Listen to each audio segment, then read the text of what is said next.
Welcome back to the Just Hard, the podcast, where we talk about nursing concepts that feel overwhelming, confusing, and let's be honest, sometimes unfair. I'm Chelsea. And I'm Lisa. Today we're diving into cancer fundamentals, but not in a surface level way. We're getting into the definitions the language providers use and the concepts students consistently say are the hardest. This episode is designed to help you understand cancer, not just memorize facts for an exam. And trust me, understanding these concepts is what's going to make you a safer, more confident nurse at the bedside. Before we jump in, let's set the stage. Cancer is the second leading cause of death worldwide, and in the U.S., the most common cancers in men are prostate, lung, and colorectal. For women, it's breast, lung, and colorectal. And here's something that might surprise you. Countries with lower life expectancy actually have fewer cancer cases overall, but cancer still accounts for 70% of their deaths. Why? Because a quarter of those deaths are from cancer-causing infections like HPV and hepatitis, infections that are largely preventable with vaccines and screening. Which is why prevention matters. We'll touch on that as we go, but for now, let's start with the absolute basics. And today's episode is sponsored by chemotherapy. This episode of Just Heart is brought to you by chemotherapy. Chemotherapy, because sometimes the treatment feels worse than the disease. That's right. Chemotherapy is basically a poison designed to kill rapidly dividing cells. Cancer cells and your regular cells. But also your hair, your GI tract, and your bone marrow. Side effects may include nausea, vomiting, diarrhea, mouth sores, hair loss, fatigue, infection risk, anemia, thrombocytopenia, and questioning all your life choices. But wait, there's more. Chemotherapy doesn't target cancer cells very well. It just goes after anything growing fast. Is it perfect? No. Is it effective? Sometimes. Is it still one of the best tools we have? Absolutely. Ask your oncologist if controlled poisoning is right for you. Side effects may vary. Nursing interventions required. Central lines preferred. Vesicant precautions apply. If chemotherapy sounds scary, that's because it is, but nurses make it safer, tolerable, and survivable. Let's start with the cancer basics. Cancer is not one disease. It's a constellation of diseases characterized by malignant, uncontrolled cell growth. These malignant cells grow without regulation, compromise healthy tissue, and interfere with normal organ function. And here's the key distinction. If something is benign, it's non-cancerous. That means it's not invasive, it doesn't destroy surrounding tissue, and it doesn't break away and travel to other parts of the body. Cancer can affect people at any age, but it's more common in older adults because mutations accumulate over time, and immune surveillance weakens with age. Is that kind of like how we had talked about just now with it being in countries with lower life expectancy, it's less common? Exactly. Because life expectancy is lower. Yeah. So if you live long enough, you're probably going to get some type of cancer. Absolutely. I say that all the time. Like if we all live long enough, we're all going to get some sort of cancer. Yep. Exactly. So think about it this way. Your immune system is like a security guard that patrols your body 24/7. It looks for cells that have gone rogue, but as you age, that security guard gets tired, maybe misses a few shifts, and those rogue cells slip through. And when we talk about cancer, we're really talking about two main categories, solid tumors and hematologic malignancies, or blood cancers. So solid tumors are associated with the organ from which they develop, like lung cancer, breast cancer, or colon cancer. And hematological malignancies arise from blood cell-forming tissues and include three main subcategories: leukemia, lymphoma, and multiple myeloma. So let's start talking about carcinogenesis, or how cancer starts. Yeah, so back to med terms. So genesis, that's always like the beginning, how something starts. So carcinogenesis, so the process by which your normal cells transform into cancer cells. And understanding this process is crucial because it helps us explain why prevention is so important. This usually begins with exposure to a carcinogen, something that damages DNA. Examples include tobacco smoke. Everyone always thinks that's the number one cause, but in some cancers, tobacco smoke isn't a risk factor. Other things like radiation, HPV, or the virus, hepatitis viruses, chemicals like benzene, and excessive sun exposure. But here's what students often miss is exposure alone isn't enough. So your body has an incredible defense system. So your immune system actually fights cancer. Your immune system often detects those mutated cells and destroys them before they become a problem. Specifically, cytotoxic killer CD8 T cells are normally responsible for this immunosurveillance. They're like the special ops team of your immune system, constantly scanning for cells that don't belong. We actually have specific cells that look for cancer cells. That's amazing. It's really cool. Yep. Cancer develops when these mutated cells escape that immune surveillance and they continue on dividing. So gene mutations occur over time. It's not just one single event. So just because I'm exposed to the sun or I decided that I was going to smoke a cigarette, that doesn't mean that I'm going to get cancer, right? It might change those cells, but my immune system will take care of them. It just takes one single event, one getting through, but it's usually an accumulation of damage. Yeah, each person's going to respond differently to that. Exactly. So let's talk about why cancer is dangerous. What makes that cancer so dangerous is that normal cells follow a specific set of rules. They stop growing when they touch other cells, and that's called contact inhibition. They undergo programmed cell death, apoptosis. So we know our red blood cells live about 120 days, and so at 121 they die. But cancer cells don't do that. They need anchoring to survive. This is called anchorage dependence. So anchorage dependence, that's where they anchor to the basement membrane, right? Correct. So cancer cells, they just fly by their own set of rules. They don't have any rules. Yeah. They do whatever they want. They're rogue. Yep. So cancer cells break all the rules. So a concrete example, a normal muscle cell stops growing when it hits the bone. It doesn't keep on going. But a cancer cell, it just keeps on going and going, and it's causing that pressure and on those adjacent structures. Yeah, they ignore contact inhibition, avoid apoptosis, and grow without anchoring. They steal nutrients, and here's the really insidious part. They create their own blood supply through a process called angiogenesis. You know what? I actually never really... I had a dog who it was several years ago, and I thought that maybe Wait, is this going to be sad?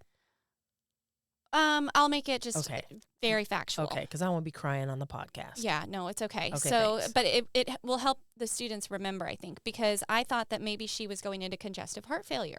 Her belly was big. I thought maybe she had some ascites. She had good days and bad days where some days she could go up the stairs, some days she couldn't. So I took her to the vet thinking that maybe we'll get her some Lasix or furosemide and maybe a beta blocker. And no, it turned out that she had a big tumor on her spleen, and it was stealing her own blood supply, and she was severely anemic. Oh, wow. And I always forgot about the fact that cancer stole and made its own blood supply until that happened. It's just wild how it steals nutrients, and they create their own tumors and hormones and all sorts of weird stuff. Yeah, I mean, that's a perfect example about how lived experience, or actually applying all this knowledge to an actual case scenario, ding, now we remember it forever. Yeah, it never, it would make sense to me when I was in school, in class, listening to it, but until I actually went to the hospital and had that patient, I was like, oh, that's why I needed to know see this. it now. Yes, Yeah. exactly. Right. But cancer cells, they can actually survive under anoxic, A meaning without oxygen, and acidic conditions that would kill our normal cells. So they're basically cellular zombies. They refuse to die when they should. That is crazy. This abnormal growth leads to something called dysplasia, or cells that vary in size, shape, and organization. So they don't look like they're supposed to look, exactly like they're supposed to look. They look kind of like what they're supposed to look. Yeah, and that can vary as the cancer progresses. Like in the beginning, they might kind of look like they're supposed to, but at the end, they look nothing like it. Exactly. So dysplasia isn't actually cancer yet, but it is a precursor. So think of it as a yellow light warning that things are heading in the wrong direction. Yeah. Oh, here's a hard one. Let's talk a little bit about differentiation. Yeah, so students tend to struggle with this one. So pay attention here. Yeah. Differentiation describes how close cancer cells resemble the original parent cell. As this matters enormously because it drives our treatment and the patient's prognosis, how they're going to respond to it. Yeah, so if those cells are well differentiated, so meaning they look close to that normal parent cell and act similarly to that, that would be called well differentiated. But if it's poorly differentiated or undifferentiated, like we were saying, like it looks nothing like it at all, those cells have lost structure and function. Yeah, when cells completely lose structure and function, that's called anaplasia. These are the cells that look nothing like what they're supposed to be. So, and poor differentiation is usually a poor prognosis, faster growth, more aggressive, and harder to treat disease. Here's why this matters clinically. If you're looking at a pathology report and it says poorly differentiated, you know this tumor is going to behave more aggressively than a well-differentiated one, even if they're the same size and stage. And it can be harder to treat those too, right, Lisa? Because they're so different. So, like if it's a prostate cancer cell, we might know how to kill a prostate cell, but we don't know how to, like, it's just gone so far. Correct. Do you get what I'm trying to say? Yeah, and different is different. So Right. a prostate cell that's a cancerous cell in one patient might be completely different, lookingly different in another patient. And so chemotherapy number 2 that treats the first patient might not ever touch chemotherapy patient number 3. Yeah. Yeah. And then there's something called grading. Okay, so grading also has to do with aggressiveness. Yeah. Tumor grading is directly related to differentiation. Grading looks at the cells under a microscope and describes how abnormal they appear. So basically, we're just grading that differentiation. Yes. Okay, so low-grade tumors are well-differentiated. High-grade tumors are poorly differentiated. So it's kind of tying those two pieces together. Yeah, think of it this way. Grade 1 tumors look pretty normal under the microscope. They still have the same organization, some structure, but by the time you get to grade 4, those cells are chaotic, disorganized, and barely recognizable. So an important exam, Pearl, grades predict behavior, not location. It tells you how the cancer is going to act, not where it's gone. And malignant cells can be highly anaplastic, losing the resemblance to the parent cell, including loss of function. The more abnormal the cells look, the harder they are to treat. So what does determine where it is? So what is staging? Yeah, so staging really answers the question, where is the cancer? So how far has the cancer spread? So most of your solid tumors use the TNM system. So T for tumor size, N for nodes, lymph nodes involvement, and M for metastasis. Mets just means spread. Yeah, so stages range from 1 to 4. Stage 1 is localized. It's a small tumor that hasn't really gone or no obvious spread. Stage 2 is invasion of tissues or node involvement. Stage 3 is larger or locally invasive tumor, so it's invaded at the local level. And then stage 4 has distant metastasis. So to recap, grade tells you how aggressive the tumor cells look and behave. Stage tells you where the cancer is and how far it spread. Both matter, but they're answering different questions. We've said that a couple times now. That's probably important. That's probably important that we so. know that. Yeah. Yeah. I mean, I think about it like if someone's on the stage, you can see them and they move around like in the theater. Oh. Yeah. Yeah, but you the never know Phantom what of the- grade they're getting. Oh, that's true. Yeah. I really, like, if I had musical talent, I would have 100% been a Broadway star. There you go. Wouldn't that be so fun? I mean, you're kind of theatrical, so. Yeah, but I can't sing. But Lip sync. Phantom of the Opera is coming to LA in June. Ooh, fabulous. We should go. I think we should. Okay. Okay. Where were we? Okay. Well, let's talk about things that are not solid tumors. Let's talk about some of those hematologic ones. Okay. So hematological. So from the bone marrow, essentially, those blood cancers, leukemia, lymphoma, multiple myeloma, they're different. Yeah, they're all considered stage 4 right when they're diagnosed. So that can be kind of mess with your mind a little bit because they involve every body system. So your blood goes everywhere. It's going to affect every body system. So it involves the entire body from the start. Blood cancers aren't localized like solid tumors. They're systemic by nature. They're flowing around your body. Yeah. So if you're caring for a patient with newly diagnosed acute leukemia, understand that it's already stage 4. That doesn't necessarily mean the prognosis is terrible. It just means the disease is throughout the bloodstream and bone marrow. Yeah, and so then let's talk about how it spreads. So metastasis, that's the process by which cancer spreads from the primary site to distant organs, and understanding how this happens is crucial for anticipating complications. Cancer basically spreads 3 ways. By direct extension into the nearby tissue, also called local seeding, because it's medicine and healthcare. We can't just call it one thing. Right. No. Got to keep them confused. Yes. Then there's lymphatic spread, where it goes through the lymph system. And then there's spread through the bloodstream, or hematogenous spread. Oh, that's Yeah. a big word. It is. Yeah. Yeah.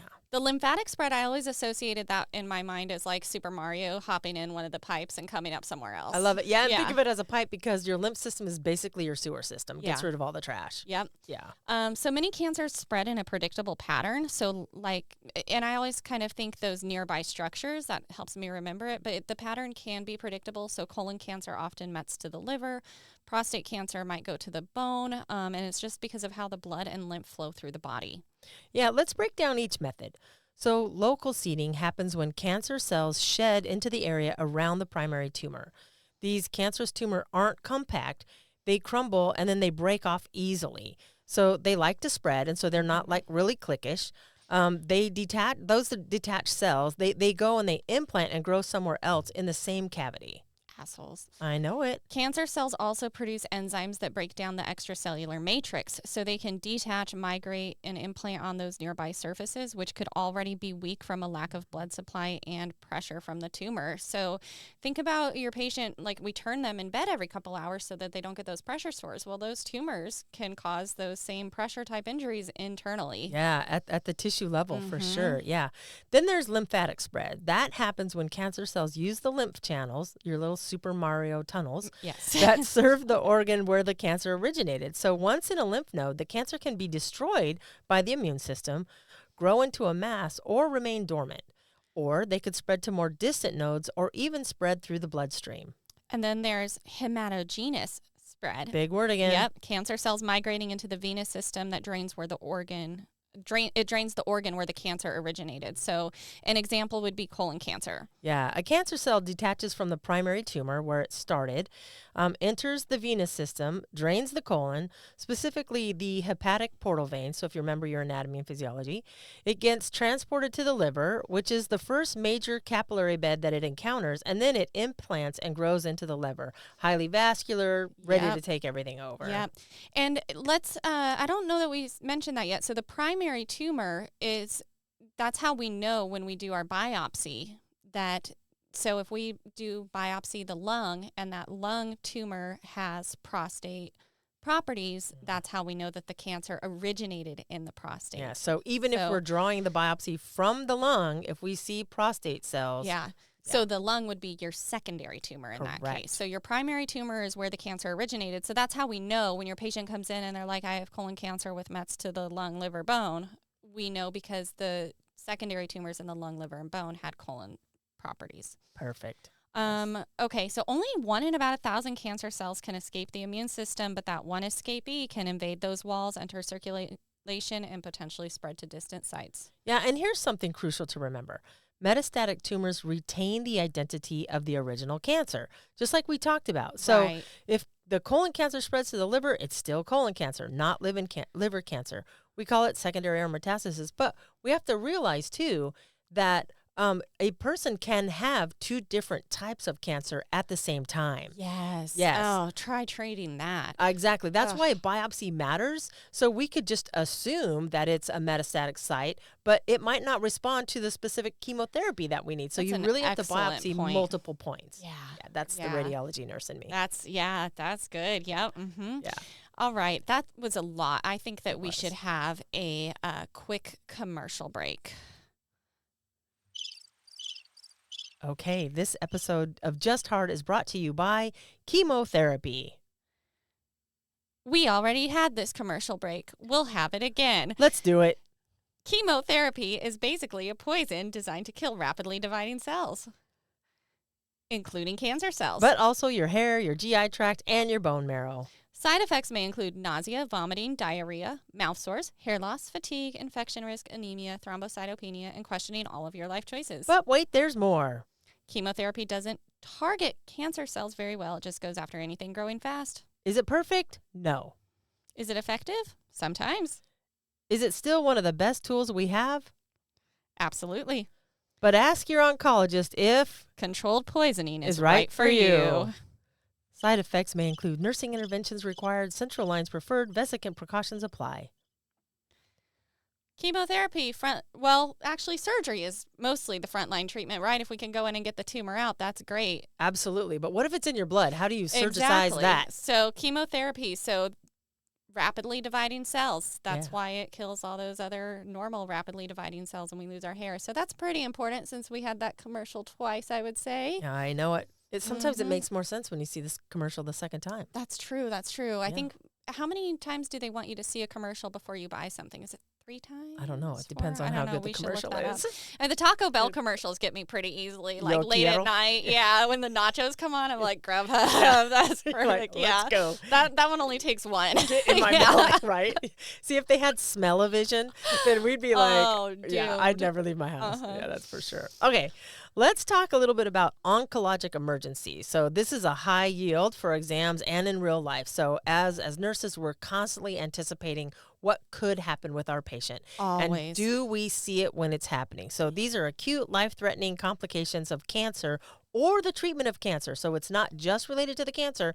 This can happen because of the cancer treatment. Yeah, and as a nurse, you like Lisa, like you were saying, anticipation is everything. We should always, always, always be anticipating worst case scenario and what are you going to do when that problem occurs. So we do want to be able to recognize these quickly, because minutes matter, Yeah. and sometimes things can progress very, very quickly. Yeah. Key ones to recognize. Yeah, so spinal cord compression. So these will present with back pain, weakness, sensory changes. So this requires immediate steroids and radiation. We got to stop that growth. Mm-hmm. Back pain is often the first symptom. Don't dismiss it. And when do we see cancer? Older patients. Name an older person that doesn't have back pain. Right. Literally. Yeah, I have back pain and I'm only 38. Okay, I'm not saying my age, but my back pain hurts all the time. Yeah. So if the tumor can directly enter the spinal column or press on the spinal column, it can cause vertebral collapse and spinal cord compression. And, the symptoms, yes, the pain, but you're going to have other sensory symptoms based on the level of that tumor compression along the spinal cord. So basically, if it's higher up, it's going to affect anything down below it. So we got to worry about not just loss of sensation and mobility, but what about like breathing if it's up in the thoracic or wherever. Yeah. And I've had patients come in with this. And a lot of times what we've done is we've gone to MRI to get a better image, and then they often need surgery, but a lot of times they first will do steroids and radiation to decrease the tumor size before going into surgery to make the surgery less, maybe a little bit less complex. Yeah, I mean, if we can shrink that tumor, make it smaller, so then when you go into surgery, you don't nick the adjacent structures, and it's not as traumatic. I mean, still, obviously, it's going to be traumatic, but yeah, a little bit better. Yeah. Yeah, awesome. So let's talk about superior vena cava syndrome. That's another emergency that happens. So in the superior vena cava, remember back to blood flow and what's happening. So you get facial swelling, you get short of breath, jugular vein distension because the tumor is pushing against the superior vena cava, preventing that blood from going back into the right side of the heart. So we see this a lot with lung cancer and lymphomas. So those early signs, like we said, facial edema, you can have periorbital edema. Stokes sign, that's when the shirt collar feels tight. So right around the neck, that's kind of crazy. Yeah, and you know what? I had one patient. She was a cancer patient, and she had this. And however, it was not the tumor. She had developed a large clot. Because your cancer patients are all hypercoagulable. So nursing students, always remember that. You think your patients in the hospital at risk for DVT, PE, your cancer patients, like times that by 100. They are so hypercoagulable. So in her case, it was a huge clot in her superior vena cava because normally this is like a end stage bad news. Like we should probably be talking goals of care, hospice. End of life for sure. But because it was a clot, like we intubated her because of the airway swelling, the facial edema. You couldn't recognize her. Her face was so swollen. So we intubated her, put her on the heparin drip, let that help to, and remember that heparin doesn't dissolve a clot. It just keeps it from getting bigger, let your body do its thing.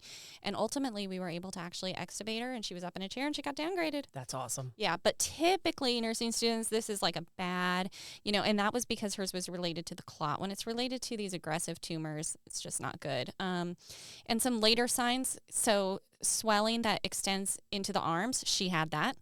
Airway obstruction and shortness of breath, she had that. That's why we had to intubate her. And swelling of the veins in the upper thorax. That superior vena cava is compressed and obstructed, and the blood flow from the head, neck, and upper trunk, what drains into the SVC normally, is blocked. So you have decreased venous return to the right heart, which means what, Lisa? Decreased preload. Yep. And decreased cardiac output. That's right. Yeah. So how do we treat this? Chemo, radiation, steroids, diuretics decrease that volume of fluid that's circulating, thrombolysis, so give a clot buster if you can, stents or surgery, whatever it takes to relieve that obstruction. Yeah, so the patient may decide I want to keep fighting, and if that's the case, then that would be the treatment, but it would definitely be appropriate to have that goals of care conversation with a lot of these oncological emergencies too. So tumor lysis syndrome is another something that we might see in cancer. Tumor lysis syndrome is rapid cell breakdown. And so when we have rapid cellular breakdown, we're going to see electrolyte imbalances. This is seen a lot in leukemia and lymphoma after starting the treatment, because your cancer, like let's say we do the chemo and it's working, but now we have this problem. Yeah, this happens when large quantities of tumor cells are destroyed rapidly. So this is usually from chemo, and it can be from the cancer itself, but it's we do see it a lot in cancer treatment.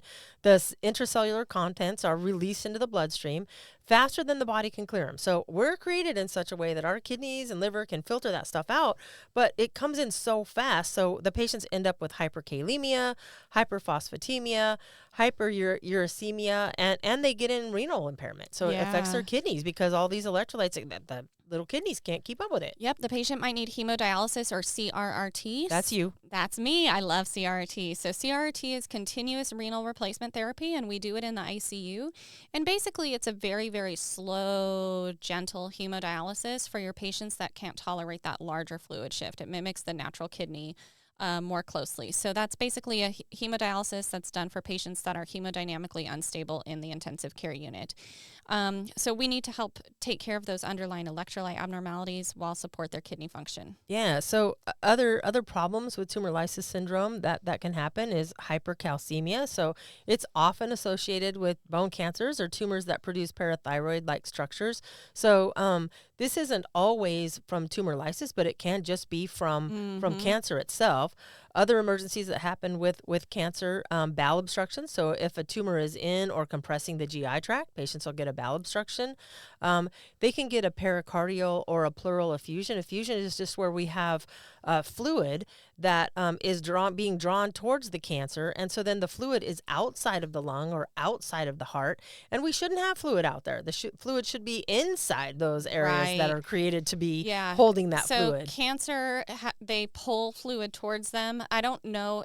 Is it this is how I remember it, but it might be wrong in my head. So correct me if I'm wrong, because I think about albumin. Correct. Oncotic, colloid pressure pulls things towards it. And then I think about cancer oncology. So I just remember the ONC, oncotic pulls. So that's how I remember that cancer pulls fluid towards it. Yeah, that makes sense. And I think also because of the angiogenesis, when it's creating its own blood supply, it pulls things forward as well. So yeah, I think you're on track there. Yeah. Yeah. So whenever you have an effusion, like a pleural effusion, pericardial effusion, you can draw that fluid off and send it for cytology and see if those cells are malignant. Yep, cancer cells right in there. Yep. Once again, call your local radiology nurse. Yes, because they love that stuff.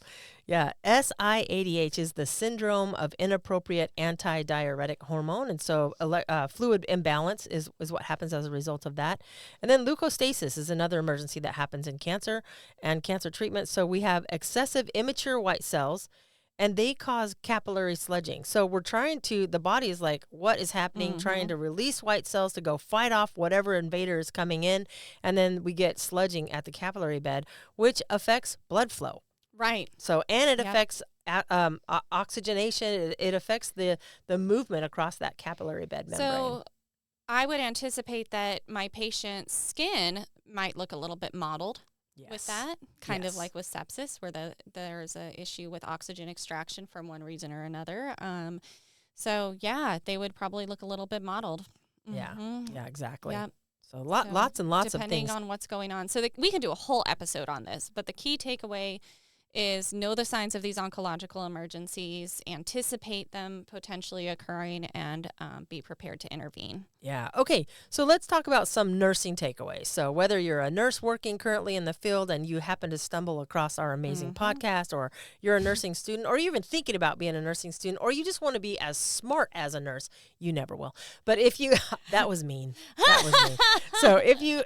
So here's some key takeaways that you want to know about this. So Differentiation is looking at what the cells look like, how close to the parent cell do they look. Grading is how aggressive they behave. They get a grade for it. So are you aggressive or not? If are you on stage? Can I see where the cancer is? Metastasis is how it spreads. And oncologic emergencies are what can kill your patient quickly. Yep, or make them extremely uncomfortable and cause certain disabilities too.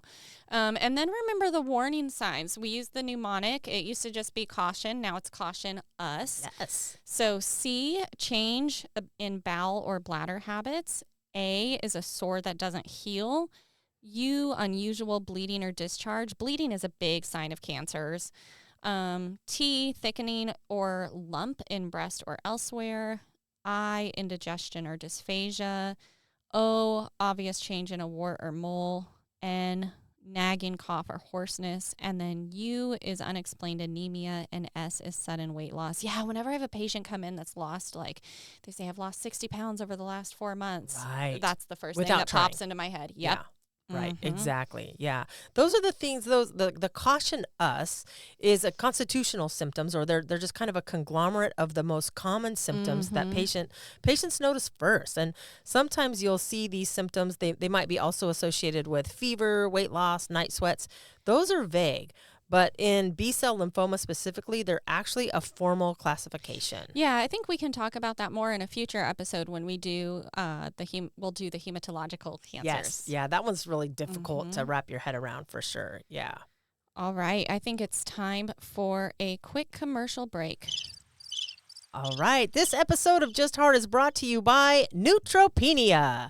Neutropenia, when your immune system takes an unexpected vacation. That's right. Thanks to chemotherapy, your white blood cells have officially clocked out, leaving you vulnerable to literally everything. Side effects may include fever, infection, sepsis, and an irrational fear of doorknobs. You'll also experience reverse isolation, no fresh fruits or vegetables, no flowers, and constant paranoia that someone near you just coughed. But wait, there's more. With neutropenia, even a paper cut becomes a medical emergency. Is it convenient? No. Is it terrifying? Absolutely. Is it a sign that chemo is working? Probably, but ask your oncologist if living in a bubble is right for you. Hand washing required. Avoid crowds, temperature checks daily, and colony stimulating factors may be prescribed. Don't ignore fever. Okay. Let's talk about that a little bit. So neutropenia, neutropenic fever. I've seen that a few times in my career. Have you? Yeah. So where patients just get a fever, it's kind of crazy.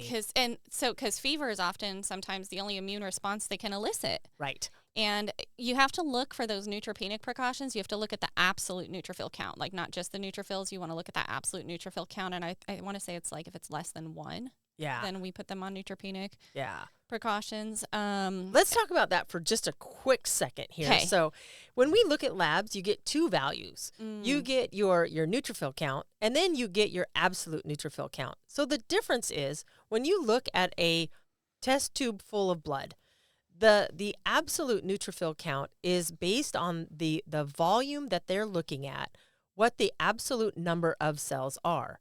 Then the neutrophils are a percentage.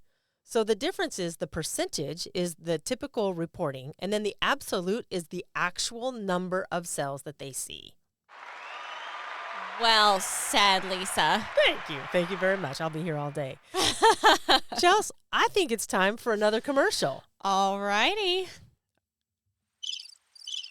Welcome to the Chemo Cafe Latte, the only imaginary coffee shop where everything is fast growing except your energy level. Try our signature drink, the Neutropenia Nitro Cold Brew, guaranteed to make you avoid crowds, buffets, and anyone who coughs within a 10-foot radius. Or indulge in our Alopecia Almond Mocha, served hair-free, just like your shower drain after cycle 2.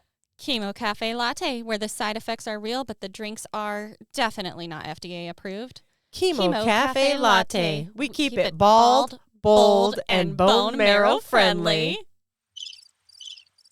All right, it is time to apply this knowledge from this podcast. Okay. All right. So let's do some NCLEX practice questions. Why don't you ask me one, Chelsea? All right. Differentiation versus grading. A nurse is reviewing a pathology report that describes a tumor as poorly differentiated. Which interpretation by the nurse is most accurate? A, the tumor is localized and has not spread. B, the cancer cells closely resemble the parent tissue. C, the tumor is likely to be aggressive and difficult to treat. Or D, the tumor is classified as stage 4. What do you think, Lisa? Okay, so we're looking at poorly differentiated, so I'm going to go with C. The tumor is likely to be aggressive and difficult to treat. Yeah. That's right. Differentiation describes how much cancer cells remember normal cells. So poorly differentiated, they've lost structure, function, and associated with aggressive behavior and poor prognosis. Remember, staging describes spread, not appearance, and stage 4 is based on metastasis, not differentiation. Awesome. So the NCLEX pearl for this, poor differentiation means aggressive behavior. All right. I'm going to ask you one now. Okay, you ready? Got your thinking cap on? All right. Okay. So grading versus staging. So 2 patients are diagnosed with colon cancer. Patient A has a high-grade tumor. Patient B has a low-grade tumor. Okay. Both are stage 2. Which statement best explains the difference between these findings? Okay, so before you read the options, let me think if I can answer it in my own head. That's Okay. how I take my test, before I look at the options and get confused by them. So let me think. Ooh, test-taking strategy. Yeah, so because then when I look at it, I'm like, oh, that's it. Yeah. I mean, you still have to make sure you read all the options, Right. but then you're like, that's it. So Yeah. Are you a never change your answer kind of person? I only change my answer if I accidentally clicked the wrong button. Right. But you don't want to actually change your answers. Yeah. It's hard not to sometimes, but yeah. But then sometimes you were freaking wrong, and then you're like, Yep. Yeah. That's a hard one to coach on. Change, don't change. Yeah. I always say don't change. Yeah. So, so high grade is patient A, patient B is low grade. So that tells me that patient A is in higher trouble. And both are stage 2. Okay, so what's the difference? All right, what are the options? Okay. Patient A's cancer has spread further, so A being the high grade. Nope, because that would be staging. Okay. What is the question asking? It's asking me what explains the difference between the findings, and they're both stage 2. Okay. So patient B's cancer is more aggressive. Nope, his is low. Okay. And answer C is patient A's cancer cells appear more abnormal. I think I'm probably going to go with that one. Okay. And then D is patient B's cancer is unlikely to require treatment. Yeah, they still got cancer. The answer is C. Ooh, there you go. Nice. All right. Nice. So let me ask you one. Okay. A patient with colorectal cancer develops new liver lesions. How should the nurse document this finding? A, primary liver cancer. B, secondary colorectal cancer of the liver. C, liver cancer with colon involvement. Or D, a new unrelated malignancy. This one's a hard one. Oh, yeah. Let's think through this. Okay. So colorectal cancer, now they have new liver lesions. So we document it as, I'm kind of leaning towards it's a secondary colorectal cancer of the liver, like liver with colon mets. So I'm kind of thinking that it's C, liver cancer with colon involvement, but we can't really make that determination without a biopsy to determine if it's you're taking it. You're overthinking it, you IR nurse. You want to biopsy all of them. I know, job security. Yeah, so the question, so they have colorectal cancer and now they develop new liver lesions. Okay. So I think it would be B. Okay. What do you think? Do you think it's B or C? Yeah. I mean, I think we need more information. Bad question. Throw it out? That's what I'm going to go with. Yeah. I'm like, all right. Wait a minute. We'll throw that one out. But we know that metastatic tumors retain the identity of the original cancer, so we would know that if we looked at it under a microscope. So colon cancer that spreads to the liver is still colon cancer. So we could say that it's colon cancer once we see the cells. Right. And then but it could have been, like you said, you could have more than one cancer at the same time. Yeah, it could be a secondary or a metastatic tumor. So I mean, really, yeah. We need more information. Yeah, we do. Yeah. All right. Yeah. All right, you ask me another one. Okay. All right, let's talk about oncologic emergencies because this is your wheelhouse, yes, you ICU my nurse. Favorite. So a patient with lung cancer presents with facial swelling, dyspnea, and distended neck veins. Which oncologic emergency does the nurse suspect? That's a freebie. I don't even need to hear the options. Okay, tell me what you're thinking. Superior vena cava Oh, syndrome. yeah, you're so smart. Yeah, our options were going to be tumor lysis syndrome, which we would be looking for like the electrolyte symptoms of electrolyte abnormalities. The other one would be, the B was spinal cord compression, which we wouldn't see facial swelling and dyspnea. We would see more neurologic problems. Right. And then superior vena cava, which you nailed The distended neck veins is the giveaway on that. Yeah. Yeah. Why are they distended? Because the pumper ain't pumping. Yeah. You're so smart. Yeah. All right. So a patient with acute leukemia develops muscle cramps, cardiac dysrhythmias, and decreased urine output after starting chemo. What complication does the nurse suspect? Oh, I know this one too. All right. What is it? Tumor lysis syndrome. That's right. What made you say that Well, one? we were just talking about the electrolytes. Right. And I'm like, wah, wah. So I hear cardiac dysrhythmias. I think, okay, what are their electrolytes? Although this is more of a application level question because you have to recognize that the electrolyte imbalance is causing the muscle cramps, the cardiac dysrhythmias. Yeah. Mm-hmm. Yeah. Yep. So I think I'm thinking, let's look at their electrolytes. That's why every day that I take a patient, whether I'm working in IR, whether I'm working in the ER, wherever, I look at that magnesium. Magnesium, potassium, calcium. I want to know what those are. Absolutely. Yeah. You'd be surprised how many people don't think that's important. I'm like, what? I know. Yeah. Okay. Let's end it. One more. So, is this? I'm asking you. Sure. Okay. Let's think about. Okay, here we go. Let's talk about cancer staging. Okay, so which statement by a nursing student indicates understanding of a hematologic cancer staging? So A, leukemia is usually stage 1 at diagnosis. B, lymphoma uses the TNM system. C, blood cancers are stage 4 at diagnosis. And D, staging is based on tumor size only. So staging has to do with spread. You can't do a tumor node mets on a blood cancer that's not a solid mass tumor. So it has to be stage 4C. You're so smart. Yeah. And that's the one where no matter when you're diagnosed, it's always considered stage 4. Blood cancer, stage 4 from day 1. All right. So if this felt like a lot, it really is. Cancer is very complex. My brain hurts, yeah. But understanding these concepts makes you a safer nurse and a better advocate. You'll be able to read a pathology report now and know what it means. You'll recognize when a patient is heading towards an emergency. You'll understand why treatments are chosen. You're not behind. You're learning something that's just hard. And that's exactly what this podcast is for. In our next episode, we'll dive into treatment modalities, surgery, radiation, and anti-neoplastic therapy, and what you need to know as a nurse to keep your patients safe. Until then, keep showing up, keep asking questions, and remember, if it feels hard, that's because it matters. It's just hard. It's just hard. See you next time.